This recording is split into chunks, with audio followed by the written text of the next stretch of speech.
부처님은 무엇을 깨달았을까요? 2024년 1월 18일 성도제일 기념법퇴 델리에서 바라나시로 이동.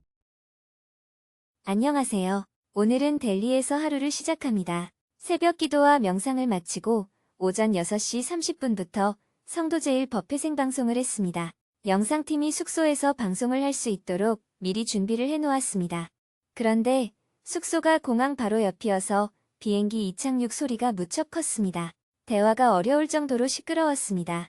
죽비 소리에 이어서 스님이 인사말을 했습니다. 저는 어제 저녁에 인도 델리에 도착해서 공항 옆에 있는 허름한 모텔에서 방송을 하고 있습니다. 옆에서 비행기 소리가 시끄럽게 들리는데 양해를 해주시기 바랍니다. 그리고 부처님이 어떤 깨달음을 얻었는지 그 과정과 내용에 대해 법문을 해주었습니다. 부처님이 태어나서 깨달음을 얻기까지의 과정, 그리고 깨달음을 얻은 후 숨이 멎을 때까지 어떤 삶을 살았는지 부처님의 전생애가 한 편의 영화를 보듯이 펼쳐졌습니다. 오늘은 부처님께서 깨달음을 얻으신 성도일입니다. 부처님께서 성도하신 보드가야에서 성도절 법회를 할 수 있었으면 좋았을 텐데 보드가야에는 며칠 후에 도착할 예정이라서 날짜가 맞지 않네요. 부처님께서는 2600여 년 전 인도 대륙에서 태어나 활동하셨습니다. 보다 정확히 말하면 히말라야산 기슭, 네팔 지역의 룸비니에서 태어나셨습니다. 작은 나라의 왕자로 태어나서 출가하시기 전까지는 부유한 삶을 누렸습니다. 그러나 유년 시절부터 왕궁 밖으로 나가 세상을 보니 왕궁과는 다르게 많은 사람들이 고통을 겪고 있었습니다. 부처님은 그들의 고통을 보는 것에서 멈추지 않고 그들의 고통이 결국 나에게도 찾아오는 고통이라는 걸 인지하셨습니다. 그들이 겪는 고통은 나도 피할 수가 없다고 자각하신 거죠. 그리고 어떻게 하면 인간이 괴로움 없이 자유롭게 살아갈 수 있는가 하는 큰 의문을 가지고 탐구를 시작하셨습니다. 그리고 이 세상의 길을 따라서는 이 문제를 해결할 수 없다고 생각하시고 출가를 하셨습니다. 출가 후 깨달음에 이르기까지. 처음에는 당시 출가 수행자의 길을 따라 수행을 하셨습니다. 스승을 찾아가서 그들의 가르침을 듣고 수행을 했지만 완전한 깨달음에는 이르지 못했습니다. 나중에는 스승 곁을 떠나서 홀로 정진을 하셨습니다. 6년 동안의 고행 끝에 지난 30여 년의 인생을 돌아보면서 출가하기 전에는 욕망을 따라갔고 출가 후에는 욕망과 싸우면서 정반대의 길을 갔는데 두 가지 길 모두 욕망에 대한 대응 방식이 달랐을 뿐 결국은 욕망에 끄달린 결과라는 걸 발견하셨습니다. 그래서 마침내 욕망으로부터 자유로워지는 새로운 길을 찾게 되셨습니다. 이렇게 발견한 제3의 길을 우리는 중도라고 말합니다. 부처님은 욕망을 따르지도 않고 욕망을 거부하지도 않고 다만 욕망이 욕망인 줄 알아차리는 것에 집중하셨습니다. 긴장이 풀어지고 편안한 가운데 욕망이 더 깊은 뿌리까지 일어났지만 그걸 따라가지 않고 다만 그것을 알아차릴 뿐이었습니다. 마음이 편안해지니까 스트레스도 없어졌고 더 깊이 욕망의 뿌리를 보게 되니 더 집중이 되고 더 고요해졌습니다. 처음에는 욕망을 억누르는 고행을 하다가 이렇게 중도의 길로 나아가게 되셨습니다.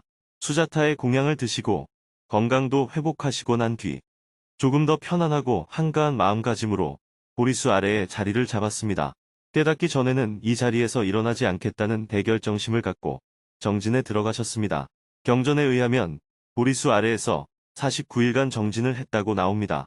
마음속의 모든 집착이 사라져버리고 아무런 할 일이 없는 상태에 이르렀습니다.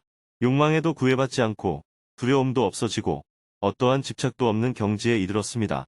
그러자 마치 어두운 밤에 불이 켜지듯이 눈앞에 장막이 벗겨지듯이 세상의 진실상이 보였습니다. 경전에는 그렇게 깨달음을 얻은 시각이 해가 뜨기 전 새벽녘이라고 묘사되어 있습니다. 그래서 여러분도 어젯밤에 정진을 한 후 오늘 부처님의 성도를 기념하는 법회를 하는 것입니다. 부처님께서는 새벽 샛별을 보는 순간 마침내 모든 번뇌가 사라지고 완전한 깨달음을 얻고 이렇게 선언을 하셨습니다. 나는 신과 인간의 모든 굴레로부터 벗어났다. 이것을 고뇌의 최후라 선언하노라. 우리는 주로 인간의 굴레의 속박을 받고 살아갑니다. 인간의 굴레에는 왕이 되는 것, 부자가 되는 것, 쾌락을 즐기는 것, 식욕, 성욕, 색욕을 좇는 것, 큰 집을 갖는 것, 명예를 얻는 것 등이 있습니다. 이처럼 부, 명예, 권력을 갖고자 하는 것이 인간의 굴레라면 신의 굴레는 죽어서 좋은 곳에 가겠다, 천국에 가겠다, 신이 되겠다 하는 욕망입니다. 신의 굴레가 형이상학적인 욕망이라면 인간의 굴레는 형이하학적인 욕망이라고 할 수 있겠죠. 깨달음을 얻고 이러한 욕망, 집착, 두려움, 그 모든 것으로부터 벗어났다고 선언하신 겁니다. 이것을 고뇌의 최후라 선언하노라. 이 말의 뜻은 더 이상의 고뇌가 없다는 뜻입니다. 이런 모습이 부처님이 성도하신 날 아침에 있었던 일입니다. 부처님은 무엇을 깨달았을까요? 지금까지는 이 세상의 모든 존재들이 각각 개별적으로 모여 있다고 생각했는데 깨달음을 얻고 걸림없는 상태에서 세상을 바라보자 모든 존재들이 실제로는 서로 연관되어 있는 존재라는 걸 알게 되셨습니다. 예를 들어 자동차에 2만여 개의 부속품이 들어갑니다. 과거에는 그 부속품들을 해체해서 바구니에 담아 놓은 것과 같이 세상을 본 것입니다. 이것을 삼라만상이라고 합니다. 수많은 개별적인 존재들이 그저 모여있는 상태라고 본 것이죠. 모든 게 서로 연관되어 있는 존재라는 사실을 깨닫게 되었다는 말은 그 부속품들이 설계도에 따라 정교하게 조립되어서 상호작용하면서 자동차의 모양을 띠고 있는 것임을 알게 되었다는 뜻입니다. 이때 부속품들은 하나하나 독립되어 있으면서도 동시에 전체의 일부분이고 그러한 부분들이 모여 다시 하나의 자동차가 되는 상태를 이루고 있습니다. 그렇게 독립적이면서도 하나를 이루는 상태에서는 자동차가 움직인다거나 소리를 낸다거나 불을 비추는 등 제3의 작용이 나타납니다. 그 많은 부속품 중 하나만 잘못되어도 자동차 전체가 움직이지 못하는 일이 벌어집니다. 이 세상 모든 존재가 바로 이러하다는 것을 깨달으신 겁니다. 이를 연기라고 합니다. 천하 만물은 모두 이렇게 연관되어 있습니다. 나중에 이걸 제자들에게 이해시킬 때는 다음과 같이 표현하셨습니다. 이것이 있으므로 저것이 있고 이것이 없으면 저것도 없다. 이것이 생겨나므로 저것이 생겨나고 이것이 사라지면 저것도 사라진다. 이 가르침이 후대에 와서 교리로 정리될 때는 제법무아와 재행무상으로 요약되었습니다. 제법무아는 단독의 실체는 없다는 뜻이고 재행무상은 변하지 않는 것은 없다는 뜻입니다. 이러한 제법무아와 재행무상은 카스트제도, 성차별, 운명론 등 실체가 있다는 선입견을 극복하는 사상적, 철학적 토대가 되었습니다. 이렇게 부처님은 연기법을 깨달은 것입니다. 연기법으로부터 나온 것이 제법무아와 재행무상입니다. 빨리어로 표현하면 제법무아를 안았다라고 하고 재행무상은 아니자라고 합니다. 연기, 즉 제법무아와 재행무상을 자각하지 못하면 즐거움이 곧 괴로움이 되는 고에서 벗어날 수 없습니다.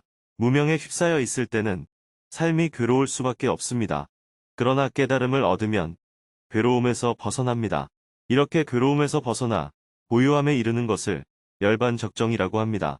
그리고 제법무아, 재행무상, 열반적정을 법의 세 가지 징표라고 하여 삼법인이라고 합니다. 괴로울 수밖에 없는 인생을 살다가 연기법을 깨달으면, 즉 무상과 무아를 깨달으면 열반에 이르게 된다는 의미입니다. 먼저 우리의 삶이 괴로움이라는 것을 자각해야 합니다. 이것이 고성제입니다. 그런데 그 괴로움은 본래부터 주어진 게 아닙니다. 전생으로부터의 업보도 아니고 태어날 때 가지고 온 것도 아니고 하늘이 준 것도 아닙니다. 괴로움은 형성된 것입니다. 어떻게 형성되었을까요? 우리의 어리석음과 그로 인한 집착으로 인해 형성된 것입니다. 이것이 집성제입니다. 그렇기 때문에 어리석음을 깨우쳐서 집착에서 벗어나게 되면 그 괴로움은 사라집니다. 이것이 멸성제입니다.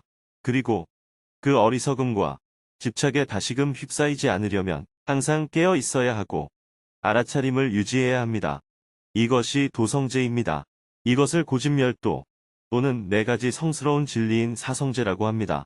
그리고 알아차림을 유지하는 방법을 8가지로 나누어서 팔정도라고 합니다. 부처님께서는 깨달음을 얻으시고 사르나트에서 처음으로 법을 설했습니다. 가장 먼저 하신 말씀이 수행자는 양극단에 치우쳐서는 안 된다는 것입니다. 쾌락을 따라가거나 쾌락을 거부하는 보행의 양극단에 치우치지 말고 항상 알아차림을 유지하는 중도의 길을 가야 한다고 설하셨습니다. 그러고 나서 사성제를 설하셨습니다. 사성제와 팔정도는 교화의 방편입니다. 이러한 방편의 기본 바탕이 되는 본래 깨달음은 연기법입니다. 그래서 부처님께서는 보리수 아래에서 연기법을 깨달았다고 표현하는 것입니다. 불교의 핵심 목표는 괴로워하는 현실의 내가 괴로움이 없는 열반의 경지를 향해 나아가는 것입니다. 이것이 바로 수행자의 길입니다. 괴로움에서 벗어나기 위해 가장 근본이 되는 원리는 연기법입니다. 우리가 이 세상의 존재에 대한 진실을 알지 못하기 때문에 하는 일마다 괴로움이 생기는 것입니다. 이 세상의 존재에 대한 진실은 바로 연기법입니다. 우리는 단독자의 집합이 아니라 서로 연관된 존재입니다. 지금은 과학이 많이 발달되어 물질 세계에서도 다 연관된 존재라는 것이 밝혀졌고, 생명 세계에서도 본래 어떤 종자가 정해져 있는 것이 아니라 유전자의 설계도에 따라 연관되어 나타나는 현상들이라는 것이 밝혀졌습니다. 그렇기 때문에 종자도 바꾸지 못하는 절대적인 것이 아니라 유전자의 설계도를 바꾸면 종자도 바뀌게 됩니다. 물론 부처님은 물질을 연구하신 것도 아니고 생물학을 연구하신 것도 아닙니다. 그러나 부처님은 괴로움의 근원을 찾아가는 과정에서 정신적인 현상에도 작용은 있지만 실체는 없다는 것을 꿰뚫어 보셨습니다. 당시 사람들은 아트만이라고 하는 영혼이 있다고 믿었지만 부처님은 깊이 탐구한 결과 그렇게 보이는 작용은 있지만 실체는 없다는 것을 알게 되셨습니다.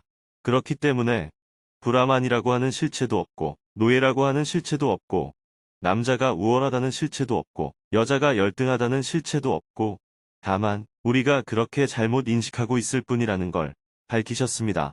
이러한 인식상의 오류를 걷어내면, 즉 무지에서 벗어나 실제의 모습을 보게 되면 누구나 번뇌에서 벗어나게 됩니다. 부처님은 이것을 본인이 직접 경험하셨고 그 경험을 토대로 대중들에게도 그 길을 안내하셨습니다. 태어남도 중요하고 출가도 중요하고 수행도 중요하고 다 중요하지만 성도가 제일 중요합니다. 부처님께서 붓다인 것은 깨달음을 얻었기 때문입니다. 그래서 성도일을 제일 중심에 놓고 정진을 해야 함에도 현재 정토회마저도 성도일의 가장 짧은 정진을 하고 있습니다. 하지만 앞으로는 모든 불자들이 성도일을 가장 중심에 두어야 합니다.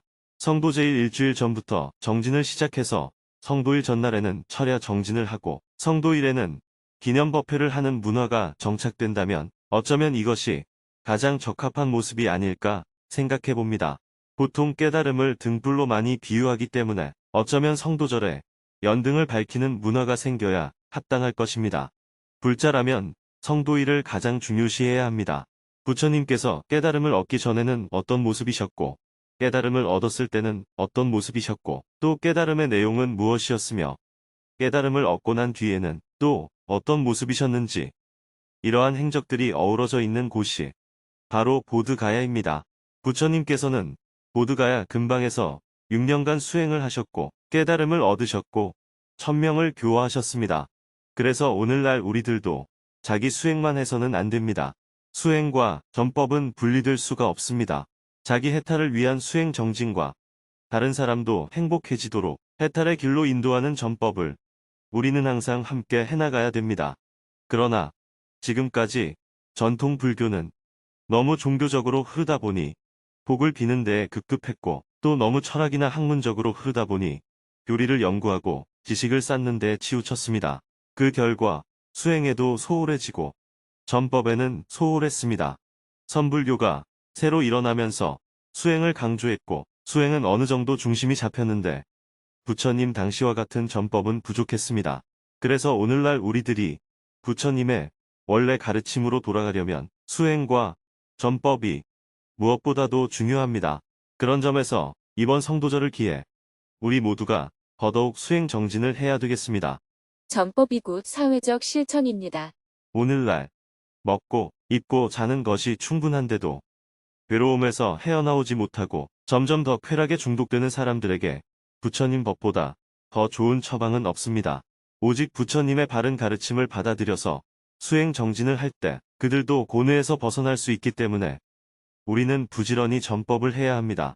전법은 우리 사회의 큰 문제인 자살률을 떨어뜨리는 데에도 도움이 되고 많은 정신적인 질환을 해결하는 데에도 도움이 되고 욕망에 빠져 부정하고 부패하고 갈등하는 많은 사회적인 문제들을 해결하는 데에도 도움이 되고 환경 위기 시대에 지나친 소비 문제를 극복하는 데에도 도움이 됩니다. 이런 모든 문제를 해결하는 길이 바로 붓다의 가르침인 수행의 길입니다. 붓다의 가르침을 전하는 것은 단순히 어떤 종교를 전파하는 게 아니고 오늘날 인류가 안고 있는 많은 사회적인 문제를 해결하는 길입니다. 그래서 전법이 곧 사회적 실천입니다. 전법은 배고픈 사람에게 밥을 주고 아픈 사람에게 약을 주는 것 이상의 사회적인 실천이라는 분명한 인식을 여러분들이 하셨으면 좋겠습니다. 1시간 동안의 기념 법문을 마친 후 성도 제의를 맞아 다 함께 30분 동안 정진을 했습니다. 마지막으로 더 많은 사람들이 부처님의 좋은 가르침을 만날 수 있게 전법에 힘을 쏟을 것을 발언하면서 성도 제일 기념 법회를 모두 마쳤습니다. 스님은 영상팀 행자님들에게 소음이 심하지 않았는지 물어보았습니다. 법문 중에 비행기 소리가 컸는데 대중들이 법문을 잘 들을 수 있었을까요? 네, 스님. 아마 방송에는 이곳처럼 소음이 크게 들리지 않았을 겁니다. 다행이네요. 준비하느라 고생했어요. 방송을 마치고 스탭들과 밥을 지어 함께 아침 공양을 했습니다. 식사를 한 후 보광법사님과 간단하게 일정을 논의했습니다. 오후 1시가 되어 숙소 주변을 산책했습니다. 도로변에 있는 식당에서 인도식 백반으로 점심 공양을 하고 짜이도 한 잔씩 마셨습니다. 날씨가 생각보다 많이 풀렸네요. 네, 스님. 델리는 많이 풀렸는데 바라나시와 가야는 아직 춥다고 합니다. 오늘은 한국에서 성지순례 A팀 150여 명이 오후 5시에 델리공항에 도착합니다. 순례단을 맞이하기 위해 몇몇 스탭들은 먼저 공항으로 출발하고 스님도 5시 30분에 공항으로 이동했습니다. 공항에 도착하니 순례단이 한창 입국 수속을 밟는 중이었습니다. 입국 수속이 어느 정도 끝났습니까? 순례단이 한꺼번에 나오면 번잡하니 수속이 끝난 팀은 먼저 나올 수 있도록 해주세요.